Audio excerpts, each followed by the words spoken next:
everyone. I'm Robby Lutfy. I'm the Associate Artistic Director at Cygnet Theater, and I have two amazing guests today to talk about the work on the Finish Line Festival the Bill and Judy Garrett commissioned.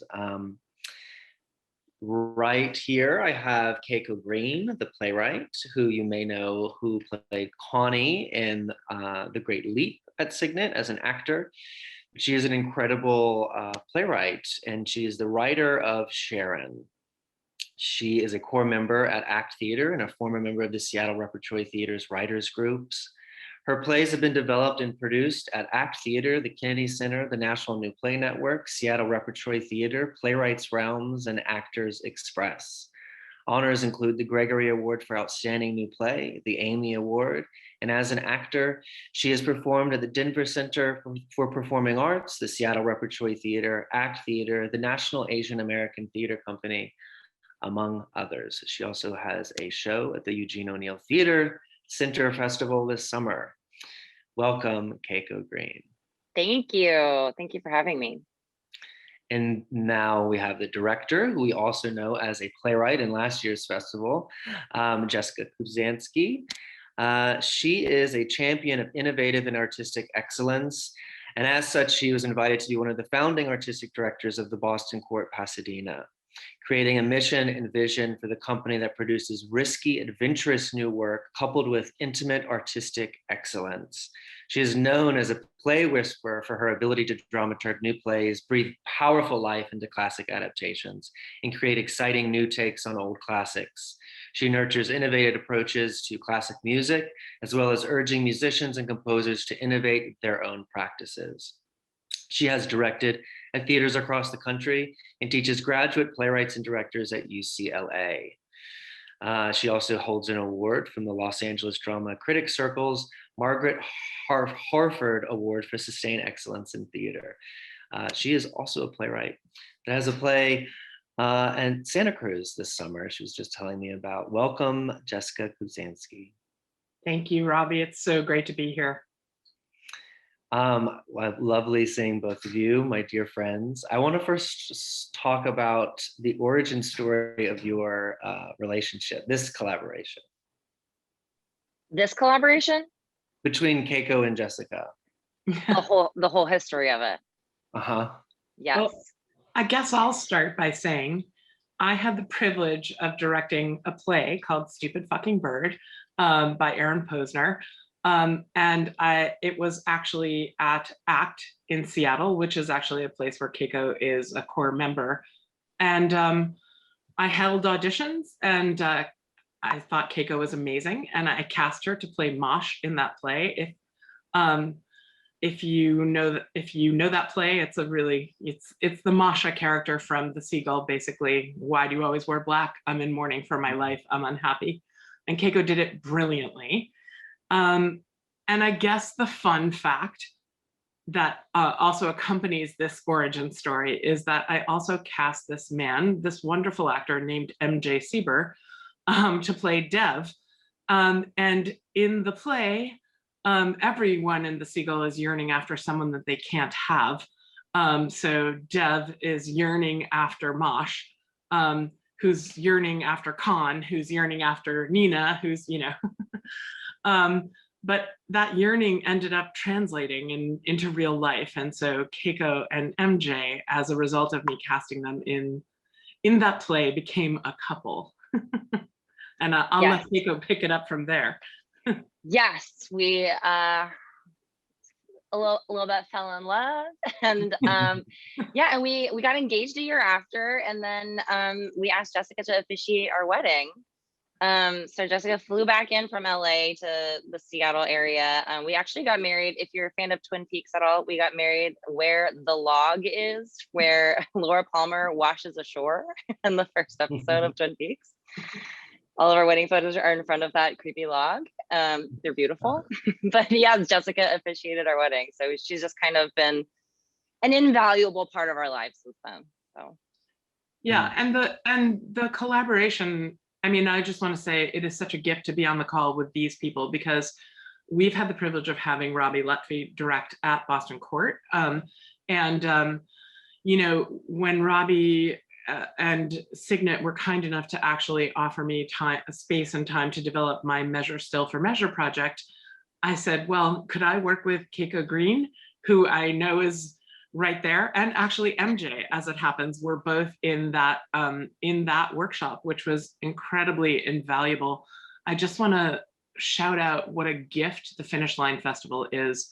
It is such an amazing resource, and unlike a lot of other play festivals, because I know, because I spend a lot of my life in new play festivals one way or another, and I just want to say this one is particularly special because it is about process. It is truly about process. It's about discovering whatever the play's best next self wants to be, and that is a true gift. So I've had the blessing of actually experiencing it as a playwright, and then of course this year as a director. So I guess the cap on that story, because Kelko and I have now worked together, you know, as actor director, as actor for playwright, and now director to playwright, which is a really joyous kind of round robin of collaboration. You know, the fact that Kelko wanted me to direct this incredible play was truly it was one of the best pandemic gifts I got, was actually the joy of collaborating on Sharon. So. Well, Kelko, that's a good segue into telling us about the origin story of Sharon. Yeah, Sharon is, oh boy, it's interesting because I think that I just want to echo what Jessica was saying about the Finish Line Commission. Like the whole program is a lot of people say that they're about process and not product, but they so rarely are. And this one really did feel like we were in service of development, which I think is so, I'm just so grateful for. And so because of that, you know, I think in some past opportunities I've kind of picked, especially during the pandemic, kind of picked projects that were a little bit simpler to kind of work on, or simpler in concept. And this is not that. Sharon is definitely like there are some complicated relationships, and it in a way kind of keeps shifting genres. But the play itself is just kind of, you know, I've been a little sick of watching plays about rich people, to be honest with you. I really am, you know, I've had trouble paying rent in the past, and I really wanted to kind of investigate, you know, the extent that we'll go to just get by, to live in our homes, you know, and other things where I'm really interested in transactional relationships, relationships that between people that you wouldn't expect. That's always a kind of recurring theme for me. Sorry if you just heard MJ taking my dog out. And what else? I think that I was really interested in kind of like the shifting of power structures, and you know, writing kind of my version of a comedic thriller in a way. And so what we end up with is this story of Sharon, where by the end of the first scene, which is a kind of triplet of little scenelets, by the end of that first scene, we're kind of already, hopefully the audience has already kind of been tossed around mentally. You know, there's a little bit of mental gymnastics already happening just by the end of the first scene. So, you know, it is a bit of a kind of like having an audience keep catching up. And yeah, and so those are all just kind of thematically and kind of what I wanted to do, and the themes I was kind of working with. The story itself, I don't know where it came from. I mean, it's just, I just started writing it. I will just echo that why the play is so delicious, among the many reasons. I mean, Kelko is truly a beautiful writer, but you know, I have to say, I have never met a play that owns its layers so beautifully. And when I when I say that, there's this really delicious, you know, I think all plays are great mysteries. You know, And they're mysteries one way or another. I mean, like when you do Romeo and Juliet, some guy at the very beginning says 2 households, both alike in dignity, and tells you the whole plot. So in that case, you want to watch how the train wrecks. You know, that's actually what that mystery is. But a play like this one, very clearly there's something going on at the top of the play that you don't quite understand. And what is delicious as a sort of just for the artists involved in making the work is figuring out how to play those layers, keep them truthful, and yet allow the audience to be on the discovery and the thrill ride and figure out when they get to know what thing in order to start putting the pieces into place. And that means that the actors really have to own a kind of surface experience, and then what's really going on. The subtext is very different from the text, you know, and that's delicious to direct because it's so much fun to try to finesse. And I think it's so much fun for actors to play, to kind of understand what pieces of the story they're telling. And the play is really rich in the way in which it keeps adding complications. And it's something else Keiko is doing that I don't think I've met before, is she is writing a comic thriller, but she's also allowing us to invest in the people and kind of deeply invest in their humanity, in their kind of, you know, not so thrilling, challenging everyday lives. And to be invested in what kind of challenges those bring. So even though there's a style to the piece, we're also starting to get under the skins of the characters in ways that make us really care. Even when we don't want to care or we're scared, you know, we still care. And that's really unique and really exciting. Yeah. I definitely echo all of that. I mean, even that first draft that you sent me, I was really drawn in by the mystery of the piece, by the revealing. There's a really brilliant forwarding that you're doing. There's a constant like wanting to know what's next, and there's something about the tone of this play that the world of the play I think is fascinating and quirky and autonomous to itself, and I really, really love it. And it's a play that it's hard to talk about because there's huge reveals within it that you don't want to give away. That's exactly it. Yeah, it truly, you know, the whole play is kind of giving you and seemingly answering certain questions while planting new seeds too. So it really is a whole unraveling. Yeah, it's an unraveling. But you know, just kind of I don't know, just to respond to what Jessica was saying, I've been thinking a lot about whether as an actor turned playwright, if that makes my writing style different, because I wonder what other playwrights do, because I partially always do have in mind like wanting to write a vehicle for good actors. You know, I think that is at the top of my mind. I want to see, I was telling Jessica, I really love writing for women who are from an older age bracket than my own. You know, I love writing for women that have been mentors to me, and just giving them something juicy to kind of bite into. I wonder, I need to have a conversation with some playwrights. Like, do you have that in mind, Phil? Or is that, does that come from having an acting background? I'm so curious. I would guess it is that you are much more aware of it than a playwright who's never been an actor. I'm not saying, I have no, you know, we could answer that question with as many playwrights as there are. Right. I'm going to guess that, you know, that is definitely more in the forefront of your mind because you know what it is, which is really exciting because you really have succeeded in doing that. Yeah.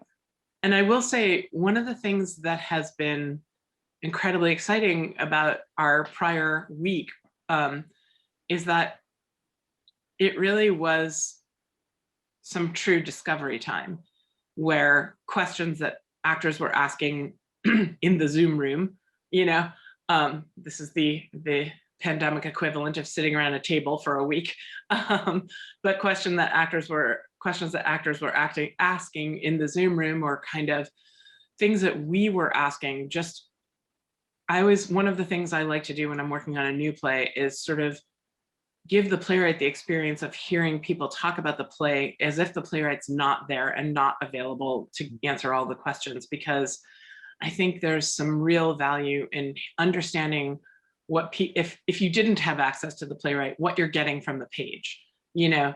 And so us just asking the questions that we would have in a room where the playwright wasn't. How long do you think they've been doing this? And when do you think that happened? And gosh, I wonder about blah, blah, you know, and all of those things. And I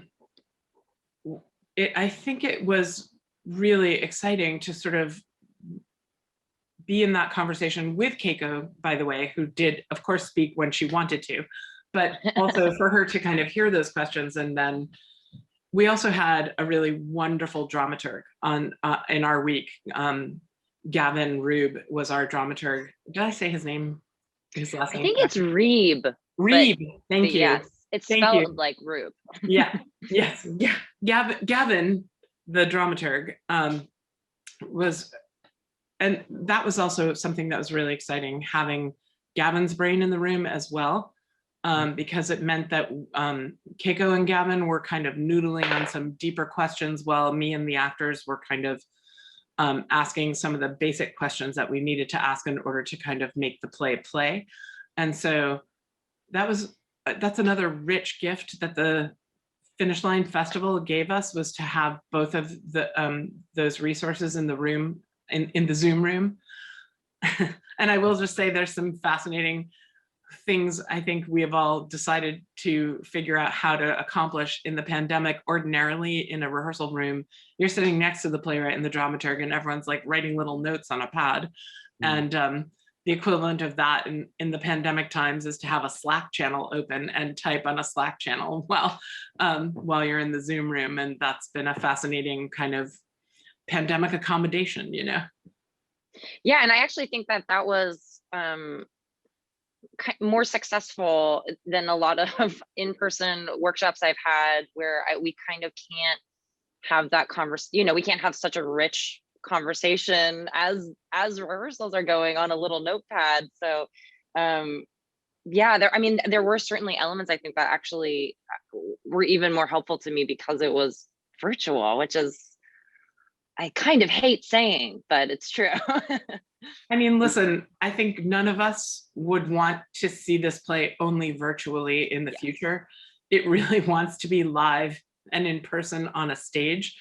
But the value of table work and deep dives into script development really can be accomplished. The equivalent of a table being a Zoom room is actually a very useful and, you know, valuable function. And it has been a true pandemic gift, I actually think. Yeah, I agree. And then the actors were in Seattle, Los Angeles, and San Diego all together. Yeah. Really beautiful. Would you explain the Slack just for people who don't, like why was it so effective? Because you're able to share big files and stuff quickly, or? Just for anyone who doesn't know what a Slack channel is, it is just literally, it's a place you can type that however many people are in the channel can communicate. So actually the artistic team from Cygnet and Keiko and Gavin and myself were all in that Slack channel.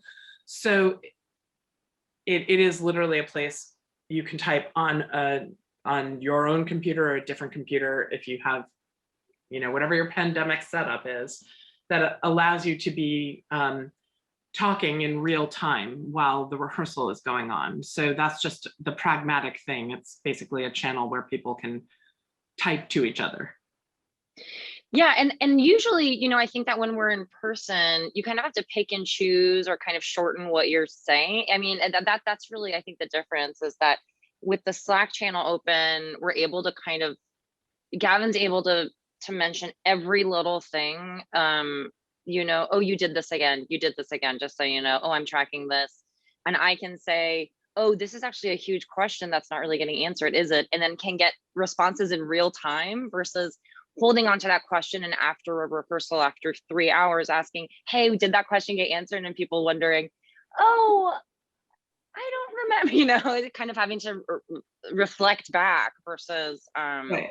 Or wait yeah, for a break. Usually in new play development rehearsals, the playwright and the director never get a break or the dramaturg, because basically they're using the actor breaks as time to actually talk dramaturgy. So this allowed the dramaturgical conversation to be happening simultaneously, which was kind of a gift. And it's mostly about distraction, right? Because if you're actually in the room for the actors to be witnessing the playwright and the dramaturg like furiously whispering, it's mildly distracting. So this was actually an opportunity to have the conversation that they wanted to have without worrying about distracting the actors, and that was really what the gift was. What do you think that this week, how did you benefit? How did the play change? I mean, the room was always so exciting to be a part of because there was so much love, so much joy, lots of everyone had a great sense of humor the whole week, but a lot of great work got done. Yeah, I'd be really curious to hear what Jessica thinks the big changes were. In my brain, I think that because this is, again, a play that's kind of shrouded in mystery for so long, though I think not in a frustrating way. I think that enough information is getting kind of given out also, but there is when you're writing this kind of play in a vacuum, it's kind of hard to see what people are taking away as important, what information they're picking up on and applying as new scenes come up. And so partially, I think just making sure that we're conserving the ambition of that mystery in the play, while clarifying what needs to be clarified. I think that's something that really took a step forward. And also, I think as always happens, there is always a secondary character that needs some love. And in this case, Tina, who is, I love this character. She works at the grocery store. She works at the local grocery store, Jackson's, and just kind of tells it like it is. And she basically, I think we just really found we created a 3-dimensional character this week with the help of Savannah, who plays Tina, who just, it's some actors are great actors and they're great to have in a production. There's also a separate skill, which is a new play development actor, which is just like they need to be able to ask great questions and not accusatory, but certainly to be like, I do wonder about this, and I'm not quite sure why I'm doing this, and those questions can really help a writer fill in the blanks of where we kind of drop the ball with characters. So I feel definitely that Tina has it, and by rounding her out, we've actually rounded out a lot of the play, and I feel like it just lands in a much better place. Yeah, I think all of that is really true in terms of things that you accomplished. But even in addition to that, I think there's a really rich question about, well, first of all, one of the big questions in the play is, when are people lying and why are they lying? And there was a focus that really sort of drilled down in this week about what lies mean and why they lie. And kind of in an even bigger way, I think that there is a hero/villain question about who is the antagonist, who is the protagonist. Are they actually evil? Are they, it's one of the really rich questions that the play is asking. And just as I think you did deepen Tina's humanity and rounded her out and made her much more complex and 3-dimensional, I think that also happened certainly for a couple of the other characters, because one of the questions that I think we were all asking going in is, what do you want me to think about the character of Jake, for instance, right. And the character of Sharon, and kind of who are they in this world, and are they victims or villains, and that kind of thing. And what I love about the journey that the play took this week is the answer complexified. It became much less easy to answer. And one of the things that I thought was really beautiful in the play was that we discovered kind of earned turning points, you know, as the action, as the rising action was happening, it was earned, you know, because this thing happened. So as a result, of course, that character was going to then do this thing. And that is when a play is really satisfying and feels inevitable, because you know how each character, how the screw tightened and how each character got to the next point and what they needed to do. And I feel like that's something that the play deepened over the course of the week. And I have to say, because I think it's really important to say this when you work on new plays, it's very possible it was all there, but it is not obvious when you're meeting a play this complex for the first time. And so I don't know if actually Keiko did that much rewriting, or if really what, in order to help the play get there, the director and the actors needed to understand better what was actually organic in the script already. You know, I do think this is a personal philosophy of mine about, I think sometimes when the playwright's in the room, people immediately assume that if something doesn't work, it's because it's not well written yet or something. And I think oftentimes it's like, well, no, perhaps we just don't understand it yet, you know? That is a really powerful discovery to make. So I have to say that I am not sure that journey I'm describing, I don't know how many radical changes Keiko made, or if it was just that we discovered it over the course of the week. I mean, I can definitely think of a few moments that, you know, I'm like, I know this scene is supposed to do something, but through scene work, we're able to pinpoint, oh, it's this moment actually, which was great. But I just want to say, because you're also when Robby called you the new play whisperer, which I hadn't heard before, it's so true, because I think that you know, you're a Shakespeare aficionado, and you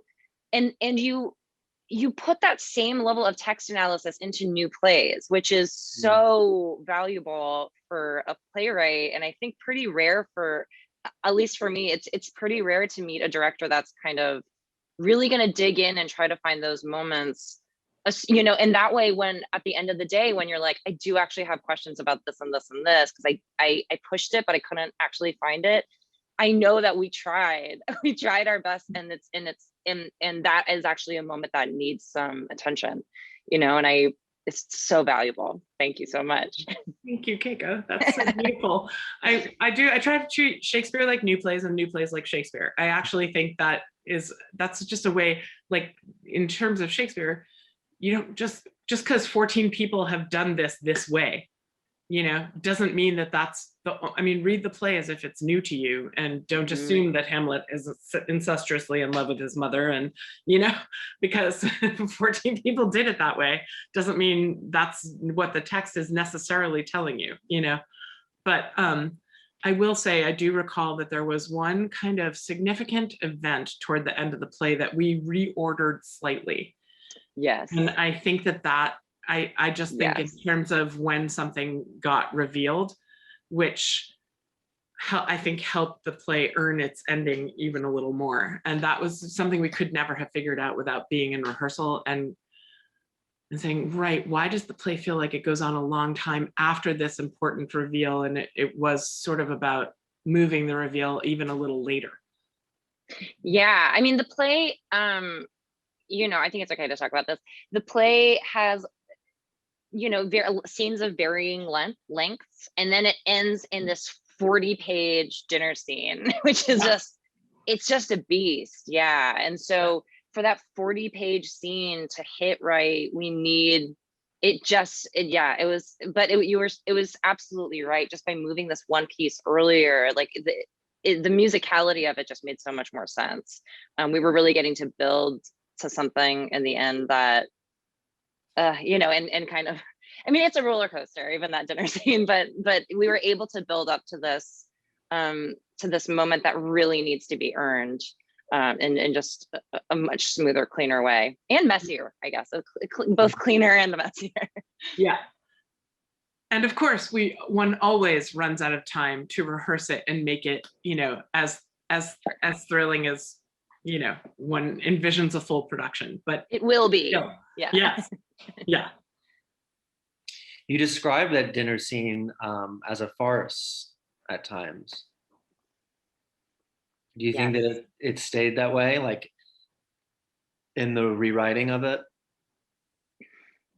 I think so. I mean, I think that, by no means would I ever just be able to call it just a farce, I think it has farcical elements, and it did still make me laugh out loud. Oh, God, yeah. Me too. Yeah, even when it's excruciating. I think that this, the play has a lot of kind of uncomfortable moments where you're kind of holding your head and also laughing and just can't look at the characters because they're making you so uncomfortable or embarrassed.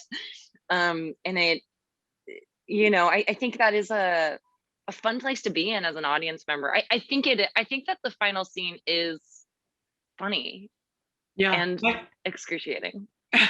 I agree. I will say, Robby, that is one of the, like we talked about pandemic benefits of being able to develop a play over Zoom. One of the detriments for actors, I think, is that we have to mute ourselves, and there's so much laughter.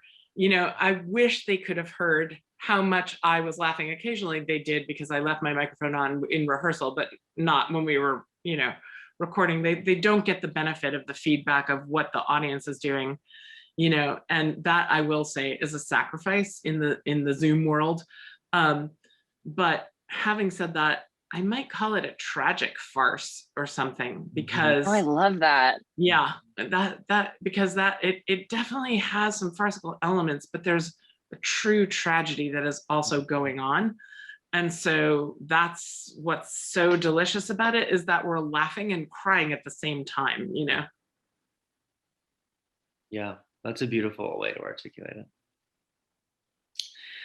Do you have any final thoughts? Wow. Anything? That's a heavy question.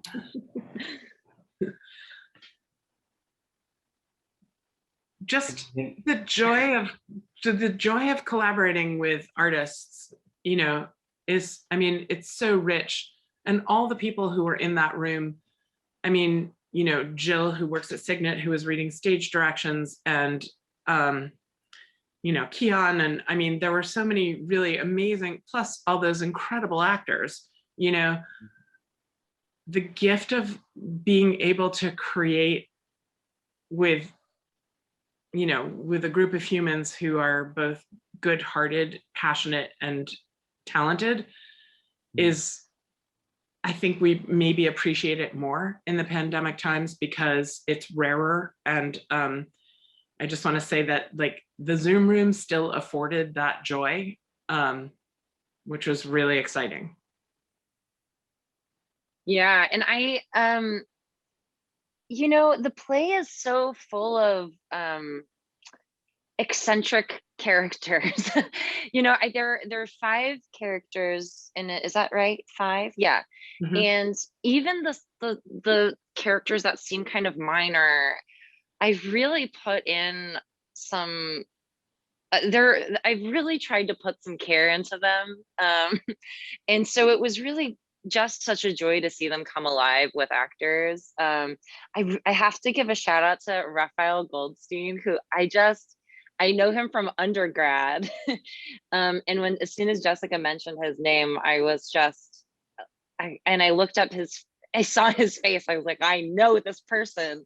It's been, one of the most fascinating part, I just remember when I first started writing plays, it was at first because I wasn't seeing roles for myself that I felt excited about. And so that kind of led me to write and now I'm, and funnily enough, I've never actually acted in any of my things. So I didn't really fulfill that for myself, but there was something really, that felt full circle about starting off in that journey, really when I was an undergrad, you know, starting to write as a little baby writer, and then continuing on and then sort of write this role. I think Jake and Sharon are just such juicy roles, and to see someone I knew from undergrad just crush it in the rehearsal room felt so fulfilling to me as a writer. And